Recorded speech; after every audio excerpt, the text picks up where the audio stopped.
guys, welcome back to my channel. If you are new, I am Kimberly and I'm a homeschooling mom of 3. And in this video, I will be giving a brief review of all of the read alouds that we did this past year in 2021, 2022. I do have another video from the previous year, and you can check that out in the description below. But I'm really excited to share the short and sweet list of the read alouds that we did this year. Now, let me tell you, some years we pack in a ton of read alouds and some years we don't. And this was one of the years that we just didn't get as many in as we typically have. So if you do watch that video that is listed below from last year, my list is easily about half as long. We were just extremely busy this year, and even though we consume the majority of our books via audio, we just didn't get as many in, and I'm completely okay with that. What we did consume was of really high quality. And of course, we're always reading at home picture books and bedtime stories and, all the other things. But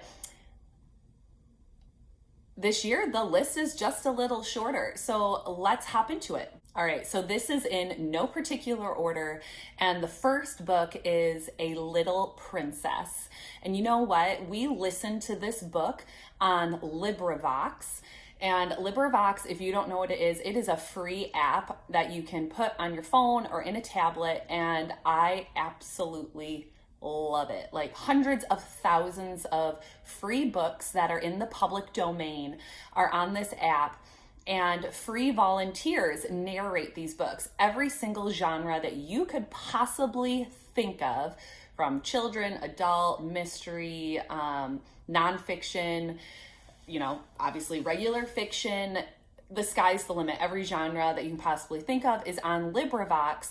And what I really like about it is all of those beautiful classic children's stories are on there, and you don't have to worry about like going to the library or anything like that. And there's some amazing narrators on there. So for example, A Little Princess, I had to search through, I don't know, you can, listen to a little bit here and there. I think I listened to 2 minutes of maybe 3 or 4 narrators of the same book until I found one that was really, really good. If you don't know anything about this story, as I did, it's about a little girl, and she has a very successful and wealthy father, and she gets sent to a boarding school. And before she gets sent to the boarding school, her dad is a captain, and they've sailed the world and experienced all sorts of amazing things. And it's just him and her together. And her mother passed away when she was really young. And they're so close. They go to a boarding school, and she is so respectful and so kind and courteous and caring and loving to everyone around her. And of course, the headmistress of the school is not a kind person, not a nice person, not a good person. And eventually her father dies, and the tables have turned for her. And she is now insanely poor, and she goes through tremendous hardship. And of course, there's a happy ending. But what I love, obviously, besides the beautiful language of an older story, my 5-year-old and mostly my 8-year-old just really, really loved it. And we were like, oh, what's going to happen next? What's going to happen next for her? And the main character's name is Sarah. And me personally, I just totally loved it. And I can't wait to listen to it again. It will definitely be one of those re-listen. And just, it was really, really great. Also, let me mention the author is Frances Hodgkin Burnett, who wrote The Secret Garden, which is another one of our very favorite family read alouds that we have listened to, I think 2 or 3 times now on LibriVox. So I personally would recommend any children's story written by him. All right, the next one is Black Beauty by Anna Sewell. If you have an animal lover or just a horse lover in your family, this is a must read. And I'll be honest, I did not grow up in a family that valued reading or ever took us to the library. So I really don't know much about classic literature, but I've heard of Black Beauty. So when I saw that Black Beauty was on LibriVox, again, listening to it audio in the car is amazing. We can just get so much in when we're driving. So what I really loved about this book, not only is it a really great story, but if you have a horse lover in your family, watch out, because there is so many proper terminology and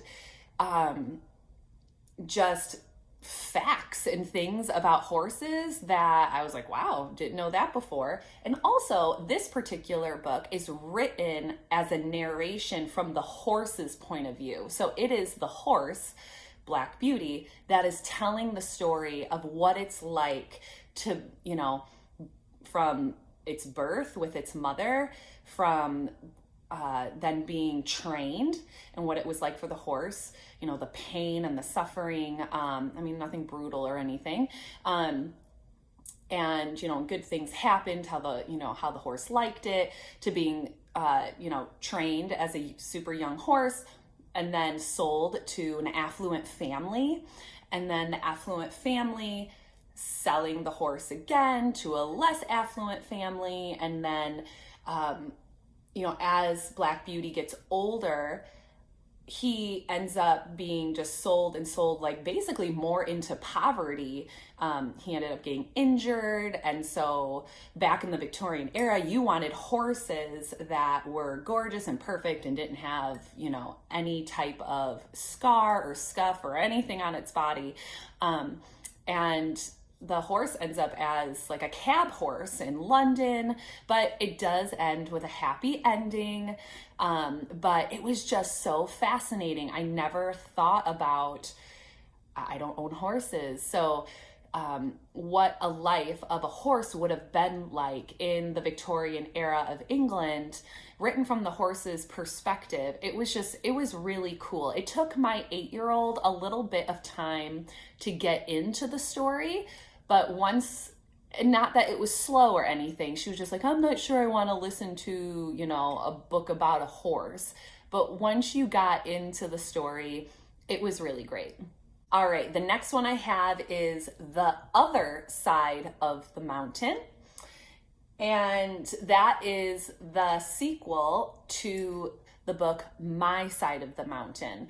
And in the video below from last year, we read My Side of the Mountain. This wonderful book was written by Jean Craighead George, and there are just several in the series of this book, but this is the second one.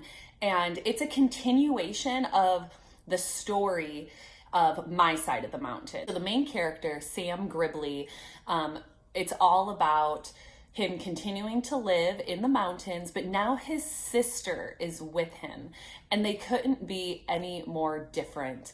And all of the shenanigans that she's up to, and they end up traveling all through the mountains and through the towns and things, like on a scavenger hunt. Like, she takes off looking for waterfalls, and he gets worried about her, and he chases after her to try to find her, and she leaves clues all along the way. And what I just really love is the real life skills that your kids are going to hear about, that you need if you're going to live out in the wilderness, and what that would be like, in reading maps and so on and so forth. So if you have read My Side of the Mountain, which is the first book, you will definitely like the following one, book number 2, which continues with the story. All right, and the last books that we read were a few, because there's 7 of them, in the Chronicles of Narnia by C.S. Lewis. The kids and we listened to the Focus on the Family version, and I cannot recommend that enough. If you have listened to the Chronicles of Narnia, or maybe you've read them already, I highly suggest you go to your library and find specifically the Focus on the Family narrated version. I know you can purchase them as well on audio. Our library carried them, so I did not purchase them, though I would highly consider doing that in the future. It is a dramatized radio version, and it is absolutely phenomenal. We got through the first 4 books of the series. So that is The Magician's Nephew, which is a prequel to the whole series. So I would start with the Magician's Nephew, and then we read The Lion, the Witch, and the Wardrobe, which I think was my kids' favorite right now through them. And then we read The Horse and His Boy, and then we finished off with Prince Caspian. By the time we got to Prince Caspian, we've just been consecutively, listening to the books in the car, and the kids were interested in asking for more each time. But by the time we got to that 4th one, it just ended up being a lot. So I was like, you know what, we need to take a break for a minute.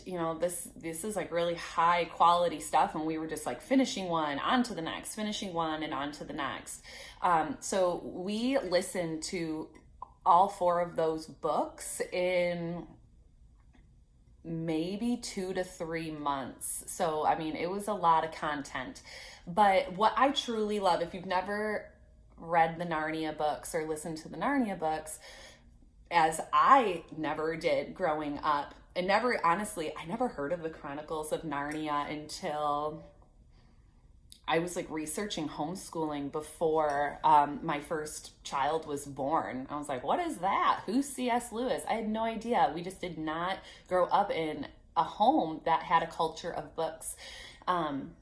So I just love the connection to the Bible that is all throughout these books.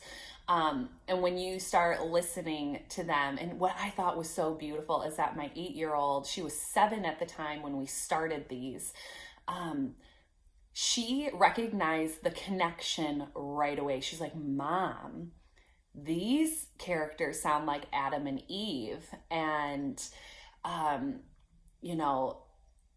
Aslan, the lion, wow, that really sounds like he's God. And it was just really, really amazing that she was able to make those connections. And I just can't recommend it enough. The Magician's Nephew, that's the prequel. So it's how Narnia came to be, this magical land. And then in The Lion, the Witch, and the Wardrobe, it's about 4 children who find a magical wardrobe. If you don't know what a wardrobe is, it's like a freestanding closet, like a beautiful piece of furniture that you store your clothing in. I know it's not really common in the US, but they're all over Europe. And, they go into it to play like hide and seek, and it's like backless, and they go through it, and they're in Narnia, and they find the White Witch, who is symbolic for the devil, and Aslan is the lion, who is symbolic for God. And it's really, really good. And Aslan, he dies for the sins of one of the kids. So, you can't get any more of a biblical connection than that. I could just go on and on about these books. So I highly suggest Focus on the Family. Audio version is what we listened to, and it was absolutely phenomenal. So you guys, the list is really, really short this year. I would love to hear The books that you have read aloud this year or last year. Comment below because I'm always looking for some really great read alouds for the kids. And give this video a thumbs up if you enjoyed it. And I hope you have a really wonderful day. Bye-bye.